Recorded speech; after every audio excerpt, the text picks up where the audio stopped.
Hi, it's Dr. Centeno, and thanks for joining today. Going to talk about an interesting topic. Sorry, I'm running just a couple minutes late here. The video feed was being funny, but I think I got it worked out. So basically, we're going to go today and talk about the crossover between concussion symptoms and upper cervical symptoms. And that's because I see a lot of patients who have craniocervical instability or upper cervical syndrome who have had concussion. They were told they were going to get better, but they never do. And ultimately, when we treat their upper neck, they do get better. So I think there's probably quite a few patients out there that live in this concussion world, and they've been to physical therapy and had other treatments for concussion, but they're not getting better. And so consequently, they are stuck. And they're not seeing the right provider, so they're not getting diagnosed as having had an upper cervical injury. So we're going to go through some of that today. And let's see here. Let me pull up the right one here.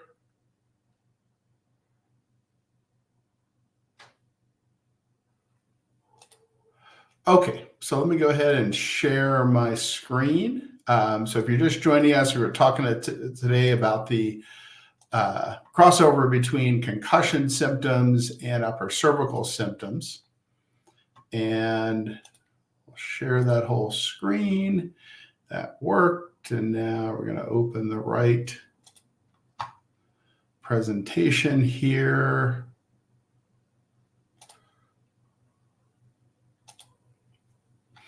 Okay, so basically, I've noticed that we have this group of concussion patients that just their symptoms never resolve. And they often have, or they know they have something going on in their neck as well, but no one's really focused on it.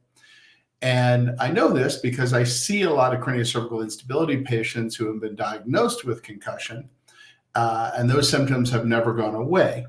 So they are confused, right? They're kind of on this concussion track. And all too often in medicine, and we talk about this issue a lot here on this show, is people get on a track and they stay on that track and they just can't seem to get off of it. And that track includes certain providers who, in this case, are focused on the concussion on the brain. And those generally aren't the right providers to diagnose an upper neck injury. So these people are kind of lost, if you will, in the medical care system. So how many concussion patients also injure their necks? And it's an interesting review I did here. These are 3 different studies. One from a concussion registry showed that about half of concussion patients had neck pain. One from an ER scenario, and this was acute to chronic. But again, kind of a little bit give or take, half to 2/3 had neck pain. And then in a military setting, when they looked at records and they took all of their concussion patients and then went backwards, almost all of them had neck pain. Concomitantly. So, and that probably makes sense, right? Many of those military things have to do with IED type explosions. Some of them have to do with other type explosions. I've seen military patients, parachute jumps are a big one, etc. So these are big traumas. So we know that the skull connects to the upper cervical spine, right? That's something that everyone can see. It's not hard to understand that the skull connects to the upper neck. And what can be chronically injured in the upper cervical spine? Well, if you hit the head and the head's connected to the upper neck, we know that you can injure the facet joints and the ligaments in the upper cervical spine. You can injure nerves. You can injure lots of different things. But usually it's a facet joint and or the ligaments that hold things together. Now, upper cervical symptoms, we've talked a lot about here. That includes dizziness, imbalance, vertigo, headaches, cognitive impairment, and visual impairment, and other things as well. But these are the biggies, right? Well, the problem is that if you also look at concussion symptoms, it's pretty similar: cognitive impairment, headaches, dizziness, imbalance, visual impairments, and then again, other things. So we've got this crossover between these two symptom complexes that may have different things in order, but they're really very similar symptoms. So consequently, we see lots of patients who are diagnosed with a concussion.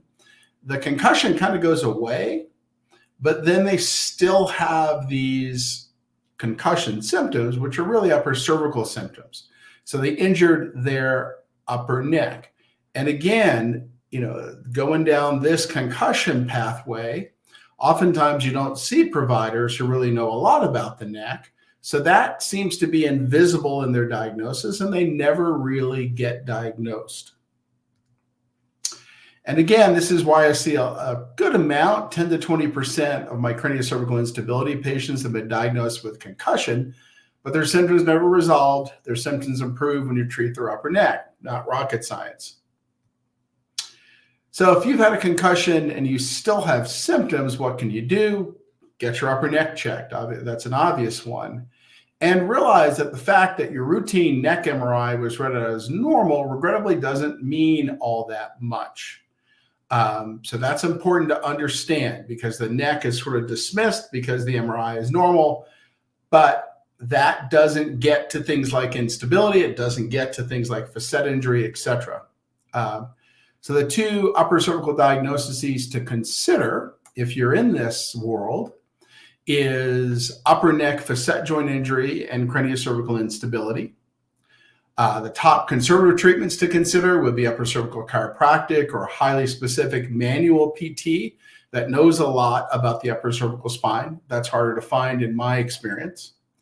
And top diagnostic imaging modalities to try to figure this out include digital motion X-ray and upright MRI with flexion and extension. So those are both movement-based studies to try to see if there's instability. And the top injection treatment to consider is precise image-guided orthobiologic injections into the damaged structures to promote healing. And the most invasive procedure out there, usually for this kind of issue, is an upper neck fusion for CCI. So there I've kind of given a smattering of what the other track looks like, right? People get on this concussion track, it's not working. What does the other track look like, the upper neck injury track? So in summary, concussion patients frequently injure their necks. When the neck is involved and concussion symptoms don't improve, the upper neck should be the next thing that gets focused on to rule in or rule out as a cause of those concussion type symptoms.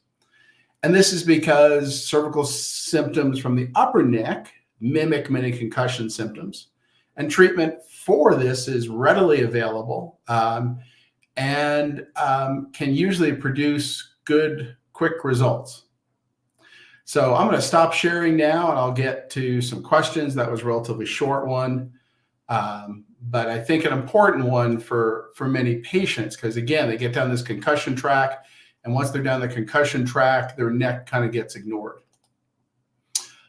So some questions. And again, you can ask questions about what we're talking about today or really anything else. So it doesn't have to be about what we're talking about today. Jessica James, in your opinion, is there any way an AO can make ligaments more loose?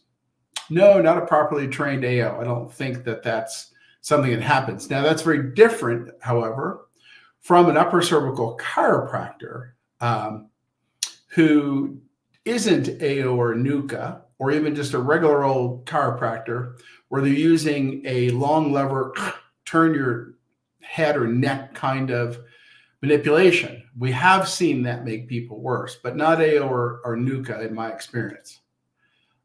What can happen though with AO or NUCA, realizes they can have the vectors wrong, in which case that might aggravate things. Jessica, if you damage your left alar ligament, you have to rely on other ligaments in the neck to do the job. Without trauma, can those ligaments eventually become overstretched because of overuse? Probably that mechanism would make sense to me, yes. Natasha, is there an education on engaging in intimacy with CCI, AAI? I know there's a lot of fear for persons. Educating this topic would be very beneficial. I've not talked about it. I've certainly talked about it with a couple patients here or there, but I've not really put together any formal education on it. Obviously, the watchword of the day is to be careful, and to perhaps focus on things that won't get your neck all messed up. I'm probably not going to go into it more than that, other than at the end of the day, there are things that you can do to protect your neck in that case. AT, hi doc, I know you suggested to back off a bit via email. Do you mean temporarily discontinue what I'm doing or reduce frequency and intensity? Usually reduce frequency and intensity is what I mean when I say that. Obviously, if that doesn't work, then you got to stop it. How can rolfing be complementary specifically during the post-PSA healing phase for patients that tolerate it? Yeah, because it's going to help fix the postural issues that lead to overload of the upper cervical spine. So for example, we all know that when we're young, we can just fix our posture. We can stand up straighter, we can strengthen muscles. But as we get older, things start to get tight. And rolfing is focused on very deep myofascial release to release the tight areas in order to allow you to have normal posture. And they've got aggressive myofascial release with an eye towards getting you normal posture. And that normal posture is going to take weight off the upper cervical spine and allow it to heal. With the cervical nerve ablation wearing off and how it takes the muscles offline, how long until those muscles start working again? Jessica, I don't know that anyone knows the answer to that. I think you can say that there's a period, for instance, in the neck that probably lasts anywhere from 12 to 16 months, let's say, where they're definitely pretty much offline. Then they come back. The question is when they come back to normal, and no one really knows the answer to that question. That's one of the reasons why we believe that radiofrequency ablation is contraindicated, meaning should never be done in patients with any kind of instability, whether it be cervical instability, lumbar instability, craniocervical instability, because you're making that instability worse. And we really don't have a lot of good data on when those muscles return back to their completely normal function. Raj, hi doctor, can CCI irritate vascular arteries, not only the nerves? Can CCI irritate vascular arteries, not only the nerves? It can. We certainly have seen craniocervical instability irritate the vertebral artery, for example. And the nerve plexus that runs around it. So yes, that's possible. Or obviously internal jugular vein. Brian, Wharton's jelly, assuming they have good post-thaw CFU, what are your thoughts on injecting this into nerves, ligaments, mannitol plus IV intrathecal? Yeah, Brian, as I've told you, this is all absolute junk. So I don't want to get too much more into this because it is just a scam. There is no such thing as post-thaw CFU viability with the stuff that's available here in the United States for Wharton's jelly. Why isn't that the case? We have to look at how these things are sourced. So I'll give you a great example. If you go on LinkedIn, you can see that there's one company I was given a hard time. That company doesn't even manufacture its product. It's basically just a reseller of someone else's product. Then you get into how does that person, quote, manufacture Wharton's jelly? Well, these are usually public hospitals because in private hospitals, the cord's being saved. Meaning that parents that have more money are putting those cords away because there's a whole business model associated with that, et cetera, for the OBGYNs who are delivering the babies. Great. So these are public hospitals. What happens in public hospitals? People are overworked, underpaid, et cetera. So what happens is the cord gets set aside and it's refrigerated until someone can come pick it up. Many times these cords are sourced from Asia. And again, someone eventually has to come pick up the cord. All while it's being refrigerated, the cells are dying. Then someone picks up the cord, drives it someplace else. Many times these cords then get on a plane, where again, if they're put into the luggage hold, they're getting exposed to all sorts of crazy temperatures, pressures, etc. We know this because we experimented with sending cells back and forth to the US, and those cells had to be in a pressurized portion of the baggage hold, which was extremely expensive and difficult to source because many times that's just not available. And so after getting exposed to crazy temperatures and pressures, then they get driven someplace else. Again, cells are dying, cells are dying, cells are dying. Then they get put into a refrigerator, cells are dying until someone can actually work on them, cells are dying. Then they go ahead and they get apportioned and processed into vials, cells are dying. And then they finally go and they are frozen. Now, you can probably correctly freeze them because you can control rate freeze them. But the problem is they're thawed on the other side, not in a controlled rate thaw, which would be required to maximize viability, because that pisses off the providers, and the providers don't have that capability. So they're thawed in someone's hand. I'll take this little DJI mic. They're thawed in someone's hand, which is a rapid, non-controlled rate thaw, which then kills anything else that's in there. So there is no such thing as this. Injecting Wharton's jelly into nerves, there's no research on it. It could work. It could hurt the nerves. I have no idea. Mannitol plus IV is not getting past the blood-brain barrier, and the cells are dead anyway. So we're not talking about mesenchymal stem cells at this juncture. We're talking about dead cells. And then intrathecal, I don't know why anyone who does what I treat would want an intrathecal dead cell injection.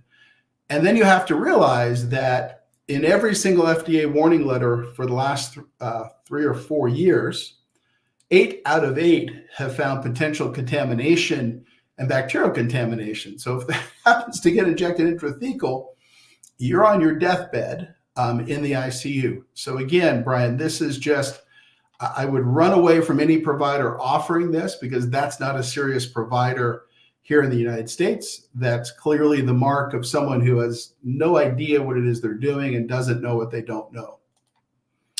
Alexis, will posterior PRP help occipital neuralgia? Yeah, Alexis, we have seen we've used both PRP and platelet lysate there. I think the big thing is not so much what's injected, because platelet lysate, PRP will both work, but exactly how it's injected, right? I wouldn't let someone inject it blind. You've got to find the nerve or the nerve plane on ultrasound, and then that's where you need to treat with millimeter precision to get that kind of thing to work. You can't just sort of palpate back here and inject it up there. Peter, can supplementation according to the Cusack protocol, polysaccharide probiotic, arginine, improved results be? I don't think we have any data on that at all, Peter. I don't know. And there's no research that has been done. So I would say just don't know. Hey, if you're watching this right now, I'd like you to like this video, just because that's how we get this video out to people, and realize that there are hundreds of thousands of concussion patients a year, some percentage of which become chronic. So let's say 10,000 people a year become chronic. And of those chronic patients, maybe 2,000-3,000 a year have an upper cervical injury that never gets diagnosed. So if you really want to help other people who are in the same boat you're in, like this video so that they can find it on Facebook or YouTube or wherever. Alexis, can the pain felt in the neck actually be myofascial pain? If so, would PRP help that? Yeah, there's a certain amount of myofascial pain out there. So just so everyone understands what we're talking about here, myofascial pain is basically muscle trigger points. So muscle trigger points are not uncommon. So a good way to get rid of muscle trigger points might be something like trigger point dry needling. Many physical therapists do that work today. Or you can also inject PRP or platelet pore plasma into muscle trigger points themselves, but realize that that's an adjunct treatment usually, or it's a treatment that should be done at a physical therapy level. But if you've got a clinic who is injecting PRP into trigger points because they don't have the expertise to inject joints, they don't have the expertise to inject the ligaments, they don't have the expertise to inject nerves, all under X-ray guidance with contrast and digital subtraction or ultrasound, you're basically wasting money, right? Because you're blowing money in a clinic that doesn't have the ability to get to plan B if that doesn't work, or plan C if plan B doesn't work, or plan D if plan A doesn't work, and that doesn't have the ability to treat all of those at the same time, A, B, C, D. They're just treating A. So be very, very careful. If that's the clinic's focus, you're probably getting ripped off. Raj, don't MRI scans show ligament tears? If so, why not detectable in some CCI patients if they have ligament issues? Yes and no, Raj. So for ligaments that we can easily see on MRI, like ACL, the answer is, in general, yes. What an MRI doesn't show us, though, is the function of that ligament. Is that ligament still functioning? And so I think that's the biggest problem with upper cervical ligaments, right? We have not nearly as much data published on what it should look like if it's injured. And then we don't have any test of the ligament's function. So without a test of the ligament's function, you just don't know, does it not look so great in MRI, but it functions normally, in which case it should not be treated. So that's the problem. You just need to make sure that you can certainly look at the appearance of a ligament on MRI, but then you have to test the ligament's function. And that's not happening on MRI, unless it's a movement-based MRI. Yeah, Brian, I think I showed this last time. I don't know if I did. Let me see if I can find this for you, but I think I showed this last time.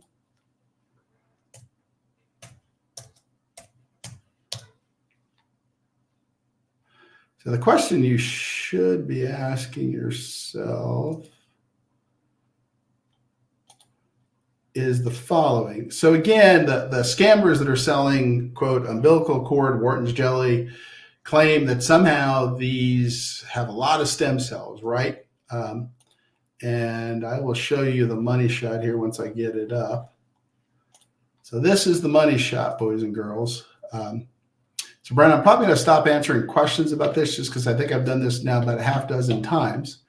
But I'll probably do it this one last time, more to educate other people about what a scam this is. So if you're a viewer of this and you see someone offering Wharton's jelly, quote, stem cells, it's a scam. How do I know it's a scam?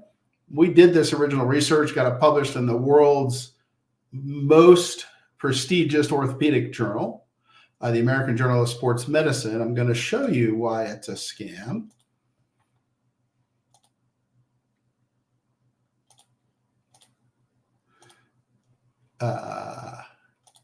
Yeah, I think you guys can see that. So this is why it's a scam. So these are 5 different products that are that claim to be Wharton's jelly. Each one of these products has people marketing out there on social media, people marketing at dinner seminars, claiming that they had tons and tons of stem cells in them. So here we have here elderly people, right? Female 64, male 64, male 65, female 66, male 73 years old. Each dot here represents a stem cell colony from that patient's bone marrow. And then you can see that there's no dots up here. So there's 0 stem cell content of any of these Wharton's jelly products. So again, if you see someone who's stating, you're too old for this, you don't have any stem cells left, I've got this magic vial of Wharton's jelly stem cells I'm going to sell you, it's just a total scam. So you need to run away from that. So Brian, I'm going to stop answering those questions because I get them all the time. And it really seems like you've got more of an agenda there than just someone trying to learn. So I'm going to ignore them. Alexis, could trigger point dry needling make someone with CCI feel worse? Does it weaken the muscles? Yeah, Alexis, this is an interesting thing. We've seen it with both trigger point dry needling and Botox or MyoBlock, but usually Botox is what's used. And that is that when patients have instability, they need that muscle tightness in order to provide a sense of stability. Because the ligaments aren't doing their job, the muscles spasm. Now, if you get rid of that spasm, sometimes it goes the other way if you've got a lot of instability. So if you get trigger point dry needling up here and the spasm goes away, those muscle trigger points release, then yeah, the CCI symptoms can get worse because now it's more unstable.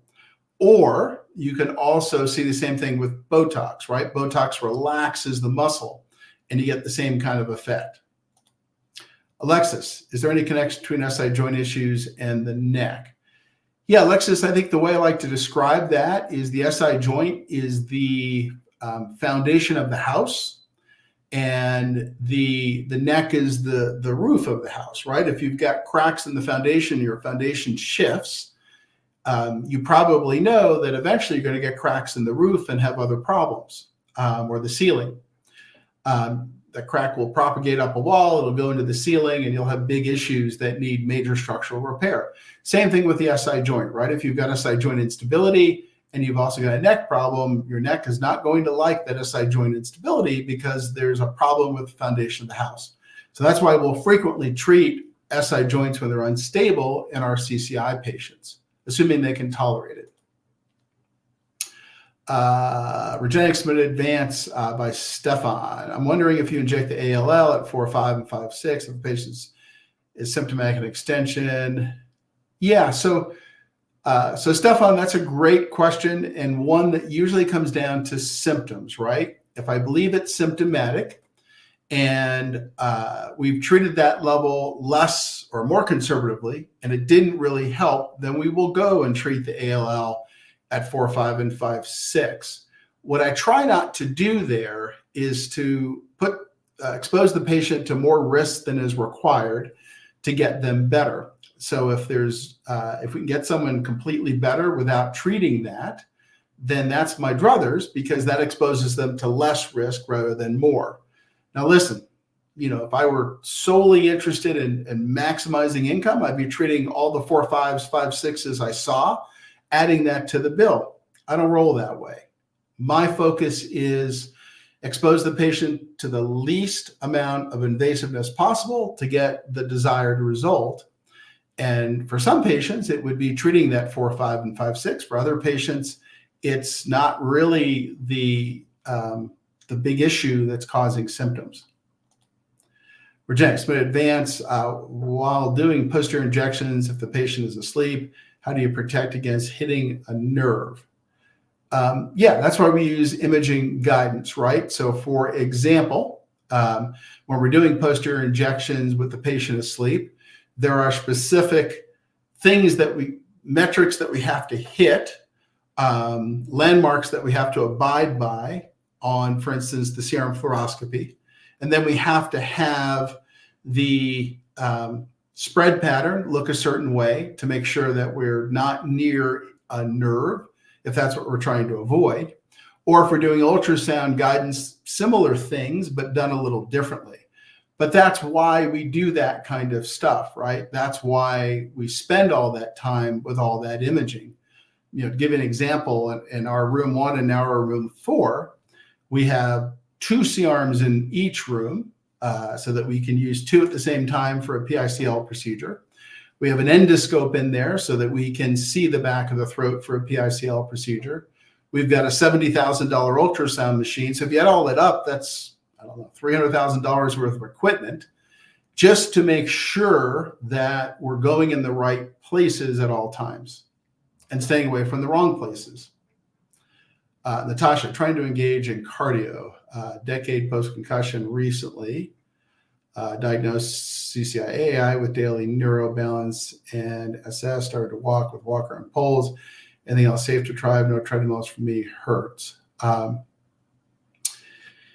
Yeah, Natasha, I'd need to know more about your clinical scenario before I could make that level of a recommendation. In general, things to consider for any disabled patient would be getting into a pool and doing some pool work, because, especially if you're dizzy, right? You can run in the pool. If you fall, no harm, no foul. You can, walk in the pool. You can come up with all sorts of ways to get exercise in the pool, and it acts as your safety blanket, so that you won't fall. And if your balance isn't all that great, who cares? You're in the pool. So those are things to consider.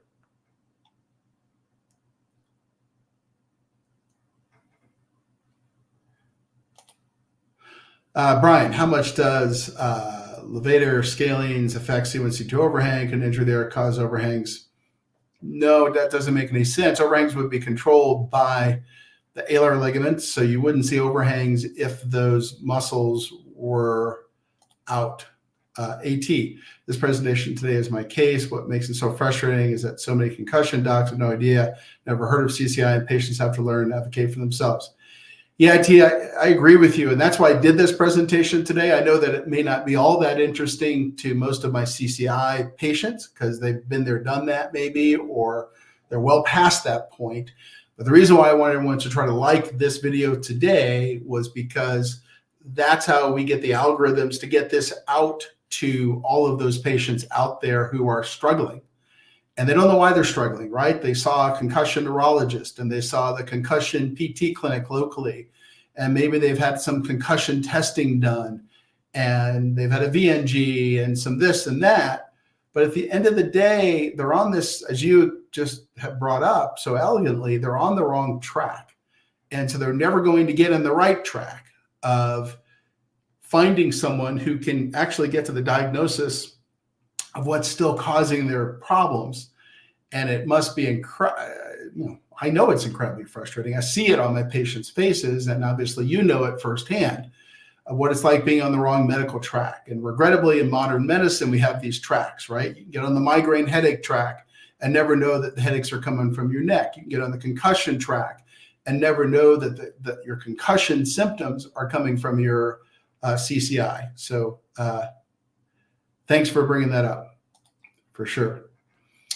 New generation, what do you think about prolotherapy for CCI? I think it's a good treatment for the right kind of CCI. Remember, here we type our CCIs, right? There's 8 different types, probably 9 if you add vertical instability of CCI. So if you've got a type 3A CCI, perfect. Prolotherapy will usually take care of it. That's anterior motion of C2 on C3. If you have a type 2B CCI, prolotherapy is unlikely to help because it's due to a deep ligament called the alar ligament being damaged, and you can't get anywhere near the alar ligament with that kind of posterior prolotherapy. So it all depends on your diagnosis. You got to get that specific diagnosis, and then you can decide maybe prolo is great for you, maybe it's not going to help at all, but you would want to know that up front, right? You want to know that before you pay for 12 visits of prolotherapy or whatever it is, not after. Anne-Marie, what about a patient who has multiple concussions, seemed to recover, then got COVID a few months later? After most concussion, all concussion symptoms return, plus more, including heavy head feeling. Should upper cervical issues be explored or assume it's all long COVID related? Yeah, Anne-Marie, again, I think that certainly what could have happened there is that COVID has nothing to do with anything, right? All COVID is a like any virus out there, causes an inflammatory response. So for example, the first time I got the COVID vaccine, every little area of my body that had ever been injured in the past felt really awful that first night. All that was happening was I had a systemic inflammatory response to the stuff they injected, and it felt awful. I would imagine what's happened in all likelihood here is that there was an upper cervical injury, maybe got a little bit better. The COVID just pushed all the inflammation up, and then that turned some other things off, maybe the muscles that were stabilizing the area, and everything spiraled downhill. So that the COVID maybe was the thing that pushed the rock over the hill, but it had nothing to do with the gravity causing the rock to fall down. So I think, again, that's a really great case of somebody who needs to get a diagnosis and have their upper neck ruled out. Because if it's your upper neck and you get the right treatment, it's a simple treatment regimen. It's not hard to do. You just got to make sure that you're not on the wrong track. Submit advance. Hi, Dr. C. What is the shortest amount of time a patient can have between PICLs? Can you do them 3 months apart? Does it have to be 6 months? Yeah, we have done the 3 months apart. 3 to 4 months is what we usually try to get someone to. Now, we do have patients, maybe 1 to 2 out of 10, that find it useful to have that extra time to go 6 months, 9 months between treatments. That's not most of our patients. Most of our patients are in that 3 to 4 month realm where we try to repeat. Now, sometimes it doesn't always work out that way, scheduling, etc., but that's where we try to aim for. It's been advanced by John Gardner. In particular, is Dr. Bitts no longer doing PICL? Yeah, he's definitely doing PICLs, so I'm not quite sure what that's about. Yeah, Dr. Pitts does PICLs. Dr. Schultz does PICLs. Dr. Merkel will probably start here pretty soon, I would imagine. So again, as I've always said here, we're starting with the Centeno Schultz crowd and teaching them how to do these procedures because they can take the time to learn how to do it right. So for instance, Dr. Pitts was in on one of my PICLs, I don't know if it was this last week, the week before that, trying to see if there's anything else he could pick up from any of the new techniques that I was adding that shoot off of ePICL. So, you know, he's already spent the equivalent of having someone come out here and spend 2 months watching these things. So he is at that high level of understanding of how to do these, how to do them right, etc. And now that we have the ePICL education move throughout everyone, it's all good. It's been advanced by John. If stem cells are much stronger than PRP, why do you inject PRP or stem cells for a C5-6 disc bulge? Yeah, John, it depends on what it is we're treating as a result of the 5-6 disc bulge. So recognize that you got 2 different concepts I think we're discussing here. One is that you've got a disc bulge and the nerve is pissed off. That's more of a platelet-based thing that works very reliably to get the person back to where they need to be. The other is you're trying to treat the disc bulge itself with an intradiscal injection, and oftentimes that's more bone marrow concentrate, which contains the patient's own stem cells, but also that can be PRP. Realize we're treating 2 different things there. One is treating a nerve that's pissed off because of the disc. The other is treating the disc. So 2 different ideas floating around there. Peter, how many stem cells remain at the BMC injection site after a week, month? Have you ever studied this in this way? Yeah, Peter, it's been studied that way with basically MRI tracking and other types of things. Basically, what we find is that autologous stem cells tend to stay in play, meaning they stay and differentiate, whereas allogeneic stem cells, if it's someone else's stem cells, those get taken out by the host killer T cytotoxic immune system, and they do not stay in play. They kind of have an effect that is more anti-inflammatory and pro-repair, but then they get taken out, so they don't get to stay in play. Casey, just thank you, Dr. C, and message to everyone to have hope. It's about to being functional. Thanks on your treatment, but also your education. Oh, thank you so much, Casey. I appreciate the kind words. Listen, you know, doctors do what doctors do. There's so many different things that, you know, physicians could have become, and they become physicians for feedback like this. So thank you for that. That helps me as much as it helps you, and I think it helps other people here as well. Peter, how many stem cells remain? I think we got that one already. It's been advanced by John Gardner. If someone has 2 millimeters overhang at C1 with lateral bending and 2.5 the other side, why would posterior injections be the go over a PICL in that scenario? Yeah, not to say that we would there, but I think maybe what you're bringing up is that the cutoff is 3. So it's under the cutoff for type 2B craniocervical instability. Now, that doesn't mean that that amount of motion might not be causing problems.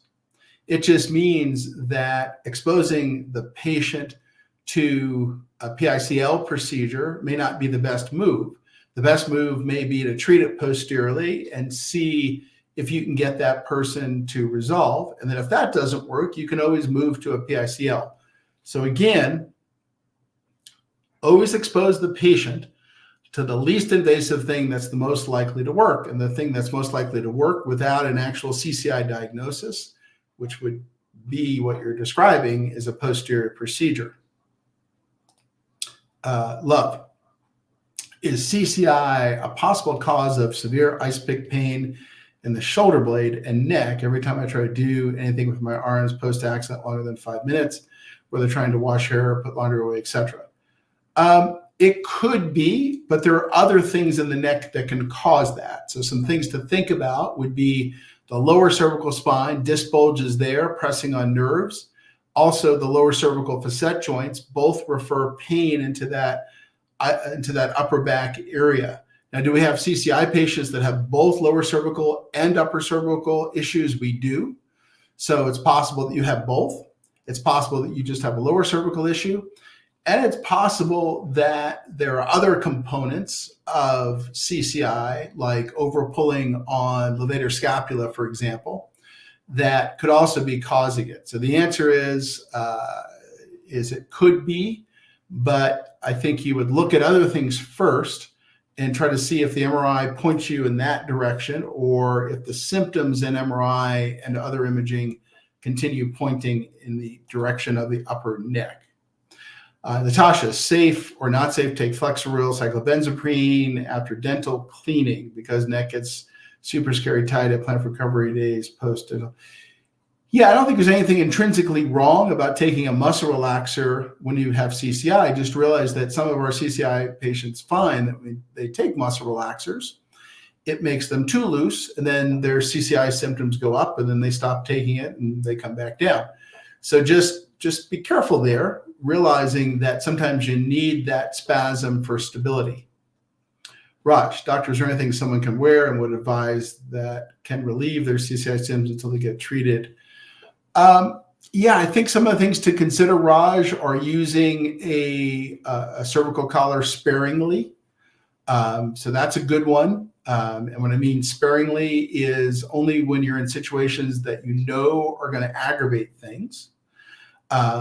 Other things would be NUCA chiropractic, AO chiropractic. Those are usually great things to try as well, because many of our CCI patients get really good temporary relief from that kind of thing. Other things to try is whether or not pressure in the suboccipital region can relieve some of the headache pain. Usually you can reduce some of the spasm there that's irritating the occipital nerves. So those are all 3 different things to try. Maybe we'll do a video on CCI self-care. What kind of things can you try at home? That sounds like a good idea for me to do. Natasha, so I appreciate these Sundays. I was misdiagnosed a decade later, just found out. I'm sharing to all my concussion, brain injury, CCI groups in my healthcare. Well, thank you, Natasha. Yes, I think that's how, listen, if you get frustrated because you got on that concussion track and you got misdiagnosed and it's 10 years later and you've had to live this thing for 10 years and no one actually figured out what it was, then the way I think that you can make yourself feel better is to educate others about this possibility, right? They may not have an upper neck injury, but you want them to know that that's something they should be thinking about, looking at, trying to get diagnosed, trying to get the right studies, etc. Because that's how I think you turn, really lemons into lemonade here if you're a patient. So again, that's why I talked about liking this video, because we want to get this video out to the folks that are on this concussion track. And maybe it's only 10 or 20% of them who will benefit, but that's still a lot of people who are getting misdiagnosed and are going through hell and don't need to. just because they're not seeing providers who understand even how to examine a neck or how to look at a neck. It's been advanced by Stefan. I'm wondering if you inject, I think we got that already. Raj, if you get a neck x-ray of your neck and find that you have a spondylolisthesis, a vertebral bone of the spine slips forward, can that, yes. So that generally indicates a ligament functional issue. Also could be a disc function issue as well. But yes, that's that kind of translational movement that happens with an anterior listhesis or one vertebra moving forward on another is the kind of thing that posterior ligament injections can really help. In fact, we published a paper on that back in 2005. Tells you how old I am. 2005. Conchan, have you ever seen a complete tear of the posterior C1-C2 membrane before an EDS patient? I don't know what the posterior C1-C2 membrane is. Maybe you mean the posterior atlanto-occipital membrane, the PAOM. Maybe give me a little bit more information on which structure, because there isn't a structure called the posterior C1-C2 membrane. Regenix, been advanced by John. For people who have challenging recoveries from PICL, do you believe it's the anterior treatment or the posterior treatment that causes them more trouble? Yeah, I think it's mostly the patient is really the X factor there, right? If a patient is in that fragile egg category, no matter what you do to them, they're going to flare. Now, having said that, all things being equal, since we're injecting more stuff, both from the front and the back, on a PICL, you're just giving them more opportunities to flare with a PICL than you would be with only posterior injections. Peter, is there any connection between fascia and stability in our body? I think this question was asked some time ago. I think Dr. Swift's looking at the topic further. Yeah, I mean, fascia is a key portion of what it is that provides stability, right? Fascia is the large stuff or the stuff that envelops all of our muscles. It does anchor into the bones. So you can have a fascial injury that leads to certain kinds of instability, just like you can have an internal ligament injury that leads to certain kinds of instability. Regenix been advanced by John. With the patients asleep during pickle, what's the process for rolling them over and adjusting their heads, especially managing posterior? Keep in mind these patients are unstable and have trouble with these kinds of movements. Yeah, so John, as we put patients into one of two categories. Those patients who are super sensitive, where we wake them up and they're the ones that do the turnover. And then those patients who are not as sensitive, where we can get them partially awake, we can manage their head and their neck, and someone's responsible for keeping their head and their neck still as the team is helping them roll over. So that's how we handle that on a routine basis. Love, is neck exercises from PT making CCI worse? I would say that most of the CCI patients that we treat will find active physical therapy makes them worse. And that's because they don't have the stability yet for it. Now, as time goes on and we provide stability, many can then tolerate active physical therapy. But that's actually one of the things we look at, among others, to try to see if someone could have CCI or any kind of instability, right? Any kind of instability will be made worse by active or activity in general. So for instance, for many years, I had an unstable ankle before I was a doctor, before I understood instability. And the first thing I noticed was that it wouldn't hurt when I was playing basketball. It wouldn't hurt if I went out for a hike, especially if I was wearing a brace. But after is when it got really bad. And that's pretty pathognomonic for an unstable joint anywhere in the body. When you're young, you can bang on it. It doesn't hurt all that much, but you're going to pay for it later. And that's kind of what happens to our CCI patients. Zigzag, in your opinion, what kind of instability or CCI is most likely to contribute to internal jugular vein compression? Yeah, so it would be those instabilities involving, so type 1 or type 2, involving 0-1 or C1-C2.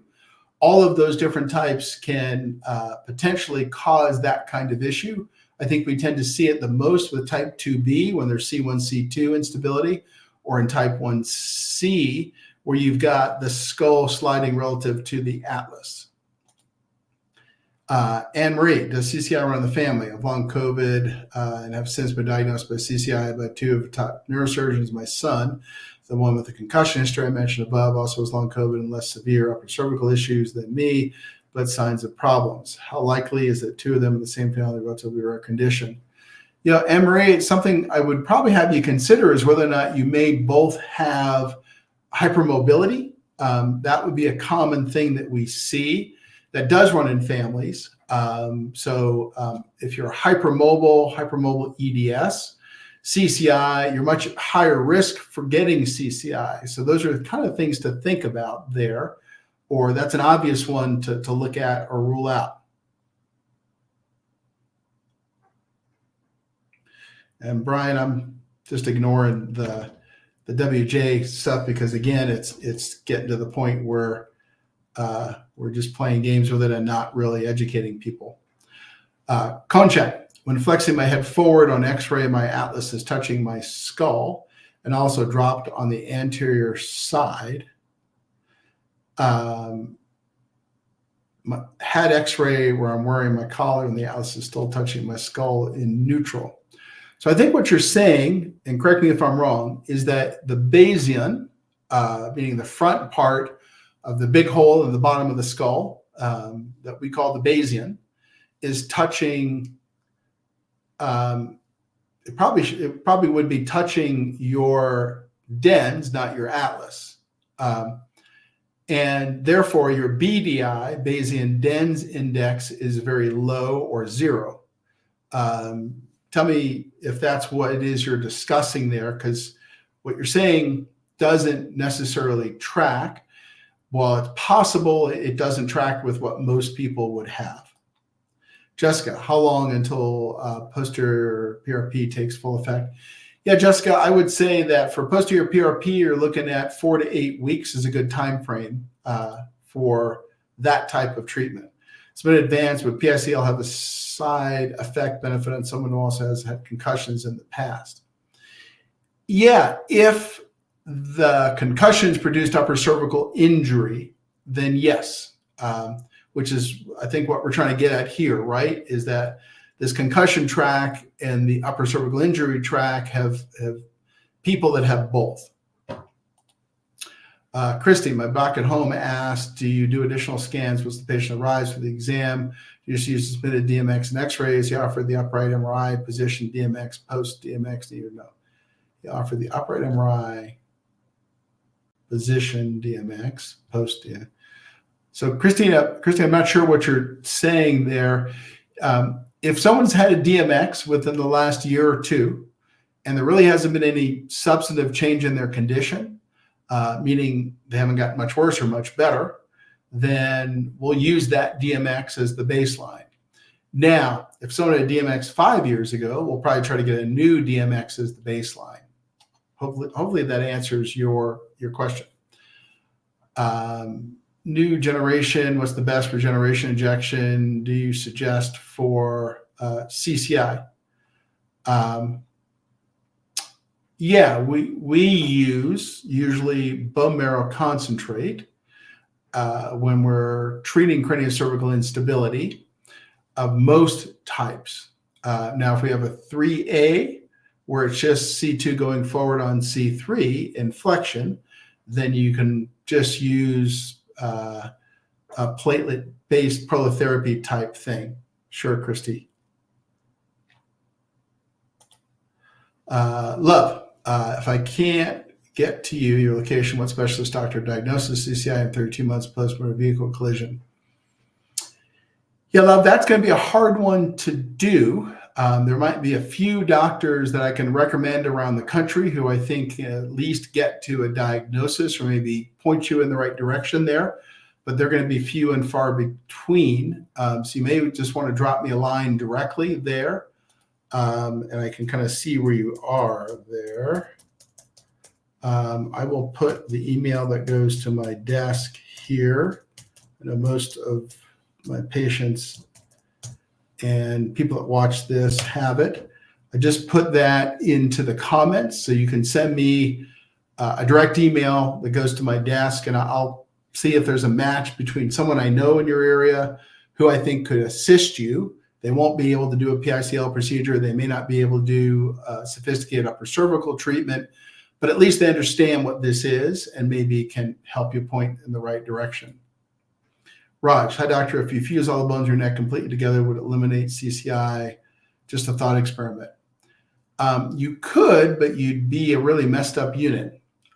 So what I mean by that is if we just take a C1C2 fusion, C1C2 is responsible for 50% of your neck rotation. So if you fuse C1C2, you lose half of that neck rotation. So it means you're going to be doing this, and then that's going to overload the joint below. So if you were to fuse all your neck bones, for example, 0, 1, 1, 2, 2, 3, 3, 4, 4, 5, 5, 6, 6, 7, you are then going to get a severe problem at C7T1 because you've got zero neck motion and everything you've got is happening at C7T1.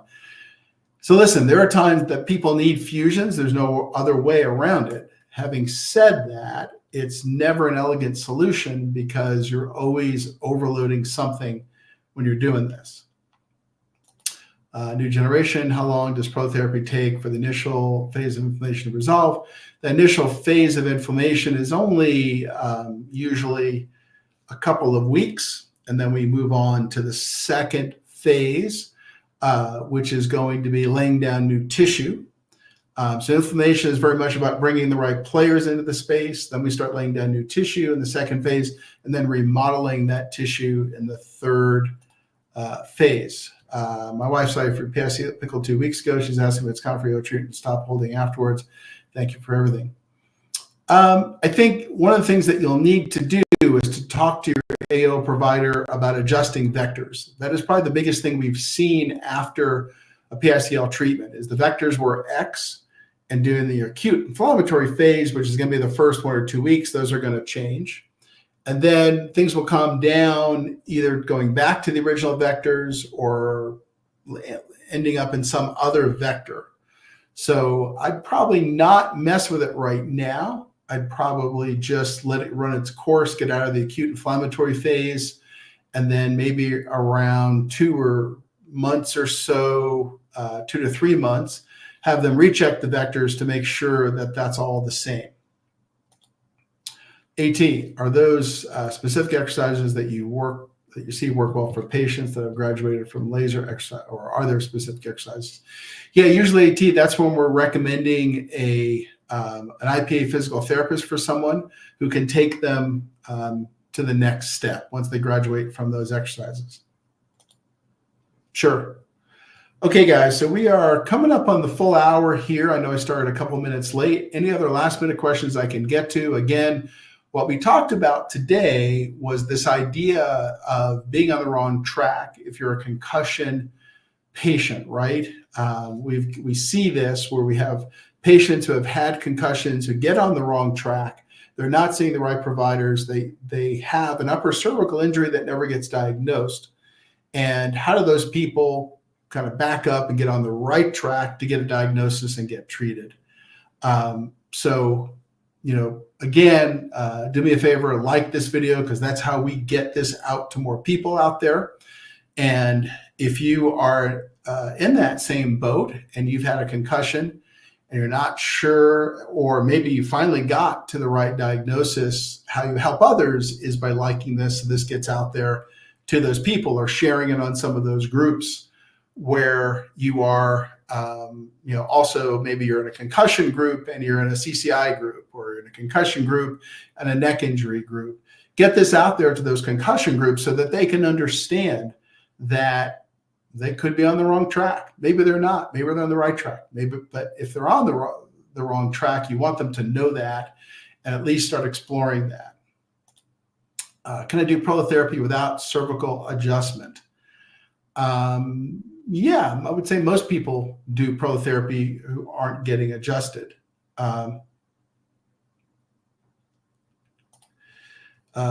Christy, seems like it depends on the mechanism of injury. Christy, what were we talking about up here?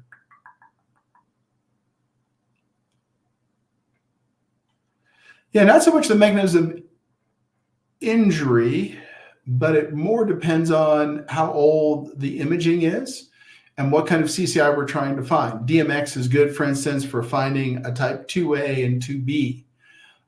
It's not really that good for finding a type 1C, where flexion extension MRIs would be better.